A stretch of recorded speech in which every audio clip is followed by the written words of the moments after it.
जरा सोचिए, अगर आपके जीवन का हर डर, हर बोझ, हर पुरानी आदत और सोच अभी इसी क्षण गायब हो जाए, तो आप कौन होंगे? क्या आप वही रहेंगे जो कल थे, या कोई बिल्कुल नया इंसान? यही है असली आजादी, फ्रीडम फ्रॉम द नोन। शाम का समय था, हल्की ठंडी हवा बह रही थी। आरव एक साधारण सा इंसान, लेकिन भीतर से टूटा हुआ। बचपन से उसे यही सिखाया गया था, दूसरे क्या कहेंगे, सफलता कैसे पाओगे, डरो मत पर सुरक्षित रहो। और अब 35 साल की उम्र में वह महसूस कर रहा था कि वह जी नहीं रहा, बस आदतों और यादों में फंसा हुआ है। आरव रोज दफ्तर जाता, लोगों से मिलता, हंसता बोलता भी था, पर भीतर एक खालीपन था। रात को जब अकेला होता तो दिमाग में एक ही सवाल घूमता, मैं असल में कौन हूं? क्या यह सब जीवन जीने का तरीका है? डर, दौड़ और दबाव में जीना। एक दिन पार्क में टहलते हुए उसकी मुलाकात एक वृद्ध सन्यासी से हुई। उनकी आंखों में अजीब सी गहराई और शांति थी। आरव ने अनायास पूछ लिया, बाबा, ये मन की उलझनें कैसे खत्म होंगी? ये डर, ये यादें, ये सोच का बोझ, मुझे चैन क्यों नहीं मिलता? वृद्ध मुस्कुराए और धीरे से बोले, बेटा, जब तक तुम झांझ से चिपके रहोगे तब तक नया कभी नहीं देख पाओगे। तुम्हारी सारी सोच, सारी मान्यताएं दूसरों से मिली हैं। तुम्हारे भीतर का डर इन्हीं का परिणाम है। असली आजादी तभी आएगी जब तुम झांझ से मुक्त हो जाओगे। आरव चौंक गया, झांझ से मुक्त? पर इसका मतलब क्या है? वृद्ध ने समझाया, तुम्हारा मन हमेशा तुलना करता है। वह कहता है, मैं सफल हूं या असफल, मैं अच्छा हूं या बुरा, मैं दूसरों से आगे हूं या पीछे। यह सब जात है, यानी अतीत की यादें, समाज की शर्तें और भविष्य की कल्पनाएं। पर जब तुम इन्हीं में उलझे रहते हो तो इस क्षण को नहीं देख पाते। सच्चाई यह है कि जीवन केवल अभी है, यह क्षण। पर तुम्हारा मन हमेशा या तो कल में जीता है या आने वाले कल में, और यही तुम्हें आजादी से रोकता है। आरव के भीतर कुछ हिल गया। उसने महसूस किया कि सचमुच उसका जीवन केवल स्मृतियों और डर की जंजीरों में कैद है। अगले दिन आरव ने कुछ अलग करने का निश्चय किया। वह सुबह उठा और बिना किसी योजना के बस चुपचाप बैठ गया। उसने अपनी सांस पर ध्यान दिया। मन भाग रहा था, कभी दफ्तर, कभी रिश्ते, कभी भविष्य की चिंता, लेकिन इस बार उसने मन को दबाने की कोशिश नहीं की। वह बस देखता रहा, जैसे कोई बाहर खड़ा दर्शक हो। धीरे धीरे उसे एहसास हुआ, सोच और डर अलग हैं। मैं अलग हूं, मैं वह नहीं हूं जो मेरे मन में चलता है। उस क्षण उसे लगा कि उसके भीतर एक नई जगह खुल गई है, जहां ना कोई बोझ था, न डर, न तुलना, बस शांति और गहरा सुकून। कुछ दिनों बाद वह फिर उसी सन्यासी के पास गया। उसने कहा, बाबा, जब मैं मन को देखता हूं तो वह धीरे धीरे शांत हो जाता है। पर यह स्थायी क्यों नहीं रहता? वृद्ध बोले, क्योंकि तुम स्थायित्व ढूंढ रहे हो। तुम्हारा मन हर चीज को पकड़ना चाहता है, यहां तक कि शांति को भी। पर आजादी तब होती है जब तुम किसी चीज को पकड़ने की कोशिश ही ना करो। सिर्फ देखो, बिना जजमेंट, बिना डर के हर विचार को आते जाते देखो। तब तुम पाओगे कि असली आजादी मन की चुप्पी में है, न कि किसी उपलब्धि में। आरव ने महसूस किया कि यही उसकी असली यात्रा है, स्वयं को जानना बिना किसी झांत के सहारे। एक दिन वह नदी किनारे बैठा था। सूरज ढल रहा था, पानी चमक रहा था। उस क्षण अचानक उसके भीतर सब थम गया। न अतीत था, न भविष्य, बस ये क्षण। और उसी क्षण उसने जाना, असली जीवन अभी है।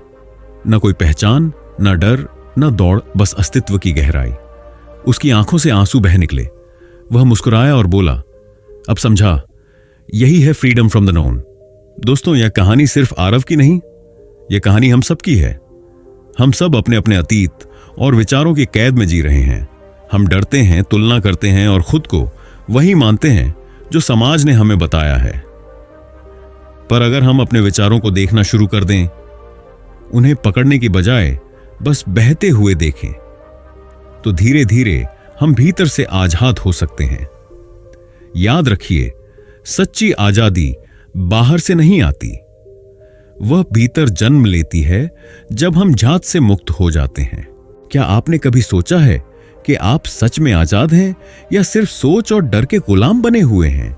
जय कृष्णमूर्ति की किताब फ्रीडम फ्रॉम द नोन हमें यही बताती है कि असली स्वतंत्रता बाहर नहीं बल्कि हमारे भीतर छुपी है। आप सुन रहे हैं ऑडियो बुक फ्लो, जहां हम दुनिया की महान पुस्तकों को आपके लिए सरल और गहरी भाषा में लेकर आते हैं। कृष्णमूर्ति हमें बताते हैं कि जीवन की सबसे बड़ी समस्या है डर और सोच की कैद। हम समझते हैं कि हम स्वतंत्र हैं, लेकिन असल में हम समाज, परंपरा, यादों और इच्छाओं से बंधे हुए हैं। यह किताब कोई समाधान नहीं देती, बल्कि हमें खुद से सवाल पूछने पर मजबूर करती है। आज हम इस पुस्तक का पूरा सार समझेंगे अध्याय द्वारा, ताकि हम भी जान सकें कि फ्रीडम फ्रॉम द नॉन यानी जानी पहचानी सोच से आजादी का असली अर्थ क्या है। अध्याय 1, डर और भागना। जब तक आप डर से भागते रहेंगे, डर आपका पीछा करता रहेगा। डर, यह शब्द सुनते ही मन में कितनी ही तस्वीरें उभर आती हैं। किसी को भविष्य का डर है, किसी को रिश्ते टूटने का डर, किसी को असफलता का डर, तो किसी को मृत्यु का। इंसान के जीवन में शायद ही कोई ऐसा क्षण आता हो जब वह पूरी तरह डर से मुक्त हो। जब कृष्णमूर्ति इस किताब फ्रीडम फ्रॉम द नोन के पहले अध्याय में हमें यही दिखाते हैं कि डर असल में क्या है और हम इससे क्यों भागते रहते हैं। डर की जड़ कहां है? कृष्णमूर्ति कहते हैं कि डर हमेशा हमारी सोच का परिणाम है। सोच यानी मेमोरी, अनुभव और इमेजिनेशन। मान लीजिए आपको कल किसी इंटरव्यू में जाना है। आप तैयार हैं, लेकिन आपके दिमाग में यह ख्याल आता है, अगर मैं सवालों का जवाब न दे पाया तो, अगर मुझे नौकरी नहीं मिली तो लोग क्या सोचेंगे। अब गौर कीजिए, डर इंटरव्यू से नहीं है, डर भविष्य की कल्पना से है। यानी डर वर्तमान से नहीं बल्कि भविष्य की सोच से पैदा होता है। भागने से डर क्यों बढ़ता है?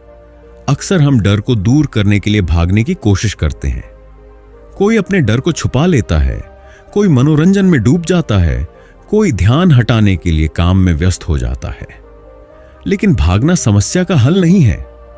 कृष्णमूर्ति कहते हैं, जितना आप डर से भागते हैं उतना ही डर गहरा होता जाता है, क्योंकि भागने का मतलब है कि आपने डर को मान्यता दी।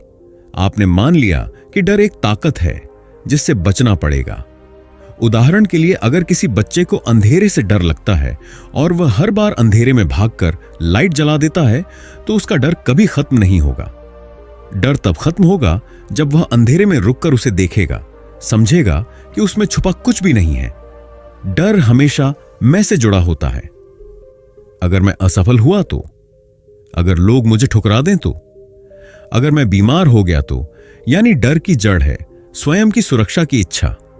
हम हर हाल में खुद को सुरक्षित रखना चाहते हैं, मानसिक रूप से, शारीरिक रूप से, सामाजिक रूप से। लेकिन जीवन अनिश्चित है। जितना हम सुरक्षा ढूंढते हैं उतना ही डर पैदा होता है। एक साधारण उदाहरण, मान लीजिए परीक्षा से पहले एक बच्चा डरा हुआ है। वह सोच रहा है, अगर मैं फेल हो गया तो पापा डांटेंगे, दोस्त मजाक उड़ाएंगे, मेरी इज्जत चली जाएगी। असल में बच्चा पढ़ाई से नहीं डर रहा। पढ़ाई तो बस एक प्रक्रिया है। डर उस कल्पना से है कि फेल होने के बाद क्या होगा। इससे हमें समझ आता है कि डर का असली कारण स्थिति नहीं है, बल्कि स्थिति की कल्पना है।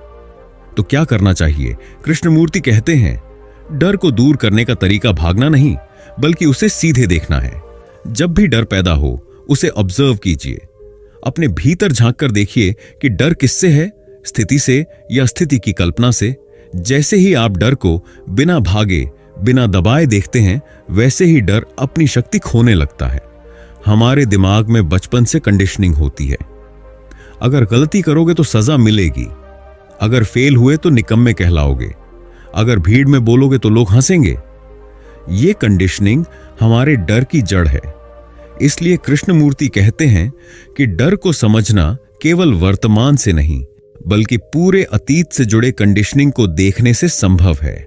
डर से मुक्ति क्यों जरूरी है? डर केवल हमें दुखी नहीं करता, बल्कि हमारी पूरी जिंदगी को सीमित कर देता है। डर की वजह से लोग अपने सपनों का पीछा नहीं करते। डर की वजह से लोग सच नहीं बोलते। डर की वजह से रिश्ते टूटते हैं। डर की वजह से इंसान औसत जीवन जीने पर मजबूर हो जाता है। अगर इंसान सचमुच जीना चाहता है तो उसे डर से मुक्त होना ही होगा। जब भी डर आए तुरंत खुद से पूछें, मैं किससे डर रहा हूं, सच से या अपनी कल्पना से? डर को दबाएं नहीं, उसे महसूस करें, देखें। यह समझें कि डर तभी टिकता है जब आप उससे भागते हैं। यह अभ्यास धीरे धीरे आपको डर की पकड़ से आजाद कर देता है। कृष्णमूर्ति हमें बताते हैं, डर को खत्म करने के लिए किसी टेक्निक की जरूरत नहीं, आपको सिर्फ अवेयरनेस चाहिए। अवेयरनेस का मतलब है डर को वैसे ही देखना जैसा वह है, बिना किसी इंटरप्रिटेशन, बिना किसी जजमेंट के। जैसे ही आप डर को सीधे देखते हैं, डर अपने आप कमजोर हो जाता है। तो पहले अध्याय का सबसे बड़ा संदेश है, डर से भागना उसे और मजबूत बनाता है। डर को खत्म करने का रास्ता उसे पूरी तरह देखना और समझना है। अब सवाल यह है, अगर डर हमारी सोच का परिणाम है, तो क्या हमारी सोच सचमुच भरोसेमंद है? क्या हमारी सोच हमें वास्तविकता दिखाती है, या वह भी सिर्फ अतीत और यादों का खेल है? यही सवाल हमें अगले अध्याय में ले जाता है, जहां कृष्णमूर्ति बताते हैं सोच की सीमा और उसका असर हमारी जिंदगी पर। अध्याय 2, सोच की सीमा। सोच हमेशा अतीत से आती है, इसलिए वह नई नहीं हो सकती। कभी आपने गौर किया है, हम अपनी हर छोटी बड़ी समस्या को सोचकर हल करने की कोशिश करते हैं। करियर, रिश्ते, भविष्य, सफलता, असफलता, हर जगह हमें लगता है कि सोच ही हमें रास्ता दिखाएगी। लेकिन जो कृष्णमूर्ति इस अध्याय में बताते हैं कि सोच की अपनी एक सीमा है, और जब तक हम यह सीमा नहीं समझेंगे, हम बार बार उसी पुराने चक्र में फंसे रहेंगे। कृष्णमूर्ति कहते हैं, सोच क्या है? सोच का आधार है मेमोरी और एक्सपीरियंस। आप जो भी सोचते हैं वह सब अतीत की जानकारी पर आधारित होता है।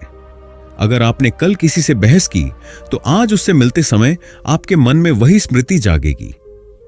अगर किसी ने कभी धोखा दिया, तो अगली बार किसी पर भरोसा करते समय आपकी सोच उसी अनुभव को आधार बनाएगी। यानी सोच हमेशा पुराने डेटा से काम करती है, इसमें कोई नई चीज नहीं होती। क्यों सोच सीमित है? सोच का सबसे बड़ा लिमिटेशन यह है कि वह हमेशा अतीत पर आधारित होती है। भूतकाल का अनुभव चाहे कितना भी बड़ा क्यों ना हो, वह आंशिक होता है। लेकिन जब सोच उसी आंशिक अनुभव को पकड़कर भविष्य तय करती है, तो जीवन केवल दोहराव बन जाता है। उदाहरण के लिए मान लीजिए एक इंसान ने बचपन में गरीबी देखी। अब वह सोचता है कि पैसे ही जीवन का सबसे बड़ा सहारा है। उसकी हर सोच, हर योजना, हर डर इसी मेमोरी से बनेगी। लेकिन क्या यह सच है कि केवल पैसा ही जीवन का आधार है? नहीं, यह केवल एक कंडीशनिंग है। सोच हमेशा अतीत का लेंस पहनकर वर्तमान को देखती है। मान लीजिए आपको कोई नया व्यक्ति मिलता है। अगर आपको पहले कभी किसी ने धोखा दिया है, तो आप सोचेंगे यह भी शायद वैसा ही होगा। अब देखिए, वह व्यक्ति कैसा है यह आपने नहीं जाना। आपने उसे सीधे नहीं देखा, आपने सिर्फ अतीत का चश्मा पहनकर देखा। यानी सोच हमें वास्तविकता से दूर कर देती है। क्या सोच जरूरी नहीं है? अब सवाल यह उठता है, क्या सोच बेकार है? बिल्कुल नहीं। सोच प्रैक्टिकल जीवन में जरूरी है। अगर आपको घर बनाना है, तो इंजीनियरिंग की सोच चाहिए। अगर आपको गणित का सवाल हल करना है, तो लॉजिक चाहिए। अगर आपको यात्रा करनी है, तो योजना, प्लानिंग चाहिए। लेकिन समस्या तब आती है जब हम मनुष्य और जीवन को भी उसी सोच से समझने की कोशिश करते हैं। सोच वहां काम नहीं करती, क्योंकि जीवन स्थिर नहीं है, वह लगातार बदलता है। जब हम जीवन को सोच से समझते हैं, तो हम उसे कैटेगरीज और लेबल्स में बांट देते हैं। ये अच्छा है, ये बुरा है, ये मेरा है, ये तुम्हारा है, ये दोस्त है, ये दुश्मन है। लेकिन क्या जीवन वास्तव में इतना सिंपल है? नहीं। जीवन बहता हुआ है, हर पल बदलता हुआ। सोच उस बहते हुए जीवन को रिजिड बना देती है। पिछले अध्याय में हमने देखा कि डर सोच से पैदा होता है। यहां समझ आता है कि क्यों? क्योंकि सोच हमेशा भविष्य की कल्पना करती है। भविष्य के बारे में आप जो भी सोचते हैं, वह अतीत पर आधारित होता है। यानी डर उक्षाखनीन अतीत की यादें प्लस भविष्य की कल्पना। अगर सोच ही डर का आधार है, तो क्या सोच पर भरोसा किया जा सकता है? कृष्णमूर्ति कहते हैं, अगर हमें सच देखना है, तो हमें सोच को कुछ देर के लिए विराम देना होगा। इसका मतलब यह नहीं कि सोच को जबरदस्ती रोको, बल्कि जब आप अवेयर रहते हैं, तो आप समझते हैं कि सोच कब काम की है और कब बेकार। उदाहरण, सुबह आप सूर्योदय देखते हैं। अगर आप सोचें यह सूरज कितना सुंदर है, मैंने पहले भी ऐसा देखा था, यह फोटो खींचना चाहिए, तो आप वास्तव में सूरज को नहीं देख रहे, आप बस अपनी सोच देख रहे हैं। लेकिन अगर आप बिना सोचे बस देखते हैं तो वही सच्चा अनुभव है। कृष्णमूर्ति हमें इनवाइट करते हैं कि हम अपनी सोच को देखें। सोच कहां से आती है?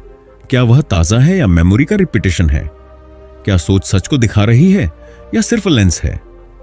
जब आप सोच को देखते हैं तो धीरे धीरे आप और सोच के बीच दूरी बन जाती है। तब आपको पता चलता है कि आप सोच नहीं हैं। इस अध्याय की सबसे बड़ी शिक्षा यही है। सोच वास्तविकता को नहीं दिखा सकती। सच को देखने के लिए सोच को शांत होना जरूरी है। यानी जब मन शांत होता है तभी जीवन को सीधे देखा जा सकता है। अब यहां एक और गहरा सवाल उठता है, अगर सोच पर भरोसा नहीं किया जा सकता तो इंसान किस पर वो भरोसा करे? अगर सोच सीमित है तो क्या कोई ऐसा आधार है जिस पर जीवन को टिकाया जा सके? यही सवाल हमें ले जाता है अगले अध्याय की ओर। अध्याय 3, सुरक्षा का भ्रम। सुरक्षा की खोज ही डर को जन्म देती है। इंसान का मन हमेशा एक चीज चाहता है, सुरक्षा। हम चाहते हैं कि हमारे रिश्ते कभी टूटे नहीं, हमारी नौकरी कभी जाए नहीं, हमारे विश्वास हमेशा हमें सहारा देते रहें और हमारा भविष्य बिल्कुल सुरक्षित रहे। लेकिन जॉर्ज कृष्णमूर्ति कहते हैं कि यही सुरक्षा की खोज ही हमारी सबसे बड़ी कैद है। जन्म से ही इंसान सुरक्षा ढूंढता है।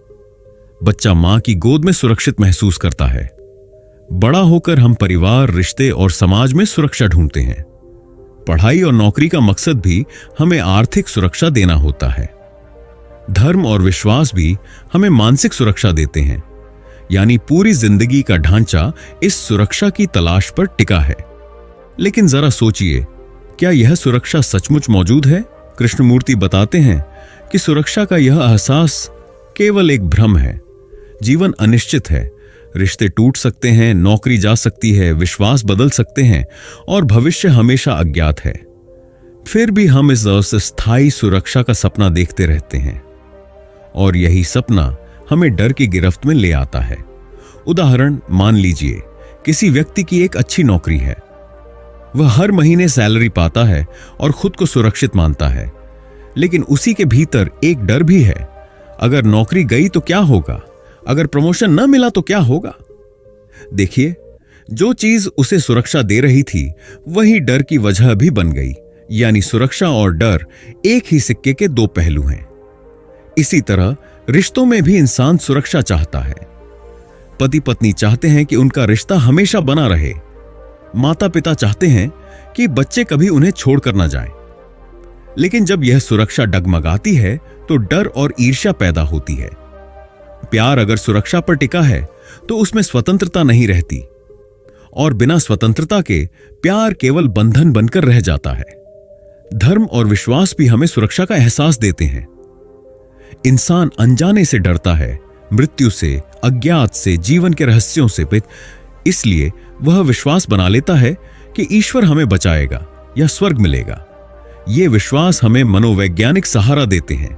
लेकिन सवाल है, क्या यह सुरक्षा वास्तविक है या केवल कल्पना? अगर यह सिर्फ कल्पना है तो यह भी डर की जड़ बन जाती है। कृष्णमूर्ति का कहना है, जहां भी आप सुरक्षा खोजते हैं वहीं डर छुपा होता है। रिश्तों में सुरक्षा खोजोगे, खोने का डर रहेगा। पैसे में सुरक्षा खोजोगे, गरीबी का डर रहेगा। विश्वास में सुरक्षा खोजोगे, विश्वास टूटने का डर रहेगा। यानी सुरक्षा की खोज, डर का जन्म। जीवन का सबसे बड़ा सच यह है कि वह हमेशा बदलता रहता है। आज जो दोस्त है कल दुश्मन भी हो सकता है। आज जो नौकरी है कल वह नहीं भी रह सकती। आज जो विचार हैं कल वे बदल सकते हैं। अगर हम इस अनिश्चितता को स्वीकार कर लें तो डर गायब हो जाता है। लेकिन अगर हम उससे लड़ते हैं और सुरक्षा बनाने की कोशिश करते हैं तो डर और गहरा हो जाता है। कृष्णमूर्ति कहते हैं, जीवन का सबसे बड़ा साहस है अनिश्चितता में जीना। साहस का मतलब है यह मानना कि कोई गारंटी नहीं है और फिर भी पूरी तरह जीना। यह साहस हमें मुक्त करता है। सोचिए, आप समुद्र किनारे खड़े हैं, लहरें लगातार उठ रही हैं, गिर रही हैं। आप चाहते हैं कि लहरें एकदम स्थिर हो जाएं ताकि आप सुरक्षित रहें।